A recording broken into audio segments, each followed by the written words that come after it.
What's going on, everybody? It's Childish back at it again, coming at you with another Soul Strike video. And in today's video, we're going to be focused on the main components of the recent update that just recently dropped. For those that don't know, we got a pretty good update here featuring a couple of upgrades when it comes to skills, when it comes to allies, and even a new event as well as a new concept called the Slate. So again, fam, we're going to be touching on that and much, much more. But before we get into that, though, thank you guys so much for clicking on the video.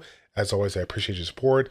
If you're one of those people out there that look at to support the channel, you all know what to do. Like the video, subscribe to the channel, and of course, hit the notification bell so you guys know when the next video drops here. So first and foremost here, let's talk about the event that's going on here, going on right now. We got the Lunar Palace, again, very similar to the previous event that we had going on here. We have this new, Lunar Palace, excuse me. So we got this new event set up in place that allows us once again to essentially collect keys over time, enter it, and gain some rewards, so that we can use those to summon. And if I recall correctly, if this is similar to the previous event that we did, the rewards that we're going to be able to obtain when we do the summons are going to be absolutely amazing. The previous event allowed us to do this, I think just times 10, actually both times 10 and times 30. So now we're going to be able to get our chance to do it once again and get ourselves some really good rewards. So this is one of those things out there that you obviously want to do as much as possible. Don't let these keys sit like I am right now. We'll actually come back to this at the end of the video. We'll do a run because, as you guys can see, I have not done one run. We have no record. We're going to take a look at it and see what's going on. In addition to that, we got an upgrade when it comes to the skill. One of the most notable skills out there that has recently come into the game, Daylight, for the collaboration here. This is one of those things that, a lot of people were talking about, an interesting skill that was, obviously fairly decent, but had a couple of adjustments made and now has provided a little bit of an added bonus here. So as you guys can see, they've recently changed the A8 or Awakening ability that's going to go ahead and release smaller rays of streams, basically providing a good chunk of damage, almost double the damage once you get it, capped off here. Of course, as you guys can see, I'm only sitting at A3, which of course I think is a very important component to have when it comes to this one. But if you are one of those fortunate few, or you are a whale, once you get this one up there, eventually, this is going to be a really, really strong skill. Now, seeing that we're talking about the Earth skill side, that we definitely want to go ahead and switch on over to one of the recent upgrades here. Let me go ahead and see if I can find her. Where's she hiding here? Where's she hiding? Because I don't think I have Vivian. Where is Vivian at?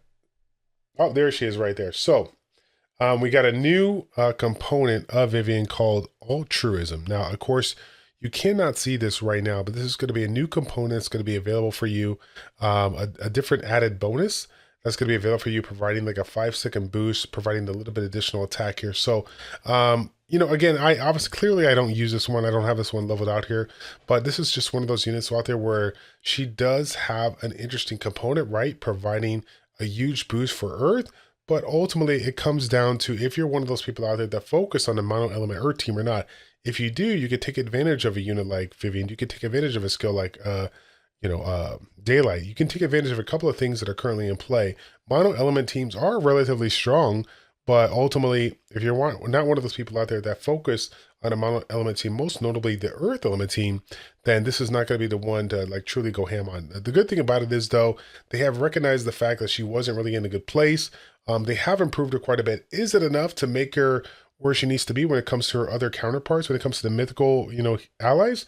I don't know. Again, I'm relatively new. We're just going to have to, open the floor to all the pros out there, the Killer Earths, the Epic Butters, the Kingfishers out there, get their take on this one and see, what it's all about. But if you guys are one of those people out there that are watching my channel and you are endgame player that are down to provide a little bit of content, let me know in the chat down below. Leave a comment in the comment section down below if you have done any research on this one, and if you feel she's viable, if you feel she's somebody to like work on, definitely let me know. I am down to check it out. So next thing up we got is the Slate. So Slate is a new mechanic in the game that provides a little bit of added bonus once you get the skills all the way to Awaken level 10. Again, that formerly it was a Awaken level 8 cap, and now it can go up to level 10.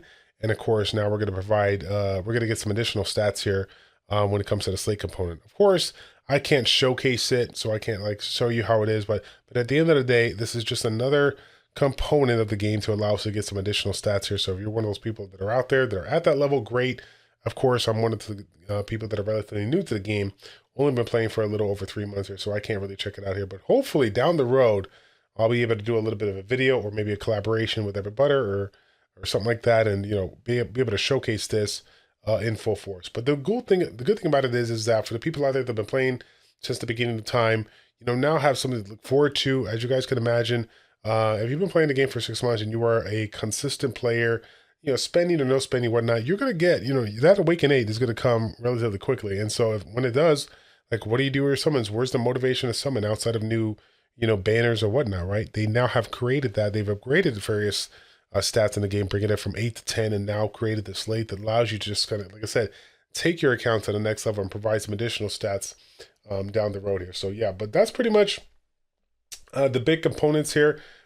Two things that I forgot about, two skills that I forgot about here. It's going to be the Hydra, which of course is another fire-based skill out there that provides a little bit of additional damage. Now, for me personally, I know that Hydra is part of the fire category, which of course is fairly meta right now. So, I could see where the value can be played. Mind you, right now, while I do use a lot of fire, my Hydra is not leveled up here. It's like an A2 or whatnot. So I don't get to see the true value of what it can provide in addition to the recent change as of right now. So I'm hoping that down the road, once I get it leveled up a little bit more, I'll be able to see its true value, maybe even get a skill enchantment or something like that on one of my gears so I can play around with it. But yeah, overall, from what I gathered here, the Hydra skill the improvement is nice. If you're one of those people out there, like I said, focus on a fire-based combination or combo, you're obviously going to enjoy that. You're going to get a little bit more value. Now, speaking of fire-based combos, the Icarus Descent skill, this is one of those unique abilities out there that I was actually really excited about, but unfortunately, got very discouraged when I threw it in my lineup, in my loadout, and realized that during this Icarus state, you're not going to be able to do anything else. And of course, as you guys know, when it comes to skills and abilities and whatnot, the goal is to cycle through your skills as much as possible. That's why the skill cooldown component is in there, so you can cast those skills as much as possible. The buff duration counterpart, so you can keep those buffs as long as just to make sure everything just cycled through over and over and over again. But the unfortunate thing about the Icarus thing was that initially when it was jumped into the game, it was a really interesting mechanic, but people ultimately chose not to use it because when you had this Icarus set up, you could not cast anything else. Like I said, it was a kind of little added bonus to you, but you could not use any skills. You couldn't cast any skills over that. So you lost a lot of value, a lot of damage, on the side because you just couldn't do anything. But now they've recently changed it so they can make it a little bit more usable, a little bit more viable. And we'll have to wait and see, to get some feedback from the community here if it's going to be good. Me personally, I can see where this could provide a ton of value if now you can cast some skills and squeeze some stuff in. If you're one of those people out there that utilize the Tyrant Sheath, again, you guys know that I'm relatively new to that, but the Tyrant Sheath is the relic that allows you to basically gain a ton of attack when you're not utilizing a lot of allies here. And this is one of those components, again, if you have not get a chance to check it out, it's one of those ways of setting up your, essentially not team, but yourself in order to do, crazy amount of damage here. Again, it's one of those things where if you go ahead and switch to the style, you may find that your setup, your play style, or your build might provide you more damage over time, and might allow you to climb the ranks in your conquer stages a little bit easier. So it's one of those things out there where you're going to have to kind of cater it to your account, see if it works for you. But ultimately, again, it's one of those things out there that, there is a little bit of improvement. We'll have to see. We'll have to get a little bit more feedback, let people kind of do some testing and whatnot here, especially for the people that are higher up there, do the testing to see if this one is really going to be valuable over time. So, but either way, though, did want to mention that because, again, it is one of the skills that recently got changed here. And this is one of those skills out there that when it first came out, everybody was super hyped about it. But then once they found out that you couldn't cast anything, it was kind of a letdown here. So, yeah, I'm actually legitimately excited to play around with it because I do have a fairly strong, good fire build. It's one of the main 3 builds that I use. I use the fire build, I use the physical build, and then I basically use just a regular build to kind of deal with like just the overall clearing kind of coverage aspect, right? I'm using the Unbound, the Blizzard, right? The Abyssal Maw. I'm using the ones that, for stages like Infinite Pot and so on and so forth. I have those 3 builds. I haven't set anything else up, but overall right now, that's doing just fine for me. But yeah, man, that's going to be the big updates here. Again, if you guys haven't had a chance to check it out, if you look in the notice, I want to put it out there right now before I forget. They do have a couple of new codes. I think it's for this 30,000 followers. Thank you 30K, right? Thank you 30K for 30,000 followers. Again, if you have not used the max level newbie, that's going to provide you some additional summons. That's going to be great. Yeah, but both of those are obviously ones that you want to go ahead and take advantage of if you haven't done so already. There is another one here. I think it's called Enjoy Full Moon. Enjoy Full Moon. Type that out again. That's going to provide you some additional summons here. Actually, I'll tell you right now what you get. I haven't collected anything. I've typed all 3 codes in, and here are the rewards that you can obtain when you do it here. So again, yeah, definitely nice little summons here. Free summons are always good. And again, to finish off the video, let's go ahead and finish out with checking out this new concept here, this new Lunar Palace here. Let's see what we're going to do. Again, we're not going to do anything when it comes to our comp here. We're just going to run. Oh my God. Oh, wait a minute. What's going on? Wait a minute. What? Okay. Okay. Okay. I thought this was like an auto thing.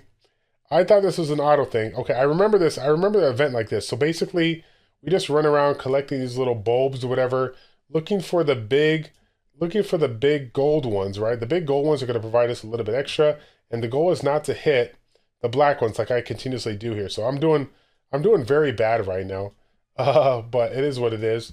We'll take it. So 268 my new. I'm going to do it once again because I thought it was like an infinite pot kind of setup where you just take your whatever build you have and run it. But I should have known better because they didn't even give me a choice to select my thing. Again, if you guys have seen the various dungeons that are available in the content, right? When you click on it, and it's going to be one that you're going to be able to use your allies, you're going to see down below here that it's going to give you a choice. Do you want to use preset number 1, number 2, number 3, whatever you want to do? But an event like this, apparently that is not the case. So you just want to go ahead and do it and move around and just essentially collect all the what are they called? Song peons? I don't know. I apologize. I am definitely I'm definitely butchering that. But again, we can improve this, right? We're ready now. We're ready to go. We're ready to go here. Let's go ahead and get this on. Swiftness in full force here. Don't forget to use that buff, guys. Don't forget to use the buff because there is no auto, so you have to make sure that you are clicking on it and taking full advantage of it. Again, I am having a hard time moving around. I'm using an iPad right now to try to get myself a little bit of goodness here. Again, I keep on forgetting to, oh my goodness gracious. I'll tell you what, man. This is actually legitimately hard to move around here. Not only to do that, but to also click on the, like I said, make sure you always constantly click on the swiftness to get that buff. Remember, guys, this is not something you could do auto. You have to do this manual. So once you feel like you've gotten like the best rank possible, you can of course do a wipeout like you've seen in regular content and just get basically the previous resources that you got from your highest clear. So yeah, and that's going to be it, fam, for the video. We're going to go ahead and do some summons so you guys can see what kind of stuff you can get here. We're going to do a 30 pull here when it comes to the Lunar Palace summons. And this is kind of, the typical, thing you're going to be able to get here. So at the end of the day, is this good? Is this not? All I'm going to say is it's free rewards. So, hey, we really can't complain. But until next time, guys, thanks again for watching. Like, comment, subscribe, and we will see you guys all in the next one. Take care.